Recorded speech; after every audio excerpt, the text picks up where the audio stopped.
તમારા વગર છોકરાના હાલડા કોણ ગાય છે?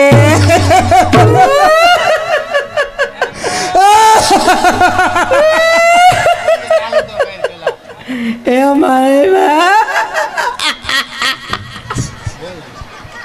એ સાંભળો, એ મેરકલના પાત્રને એના ભત્રીજો પ્રિન્સ 200 રૂપિયા આપે છે.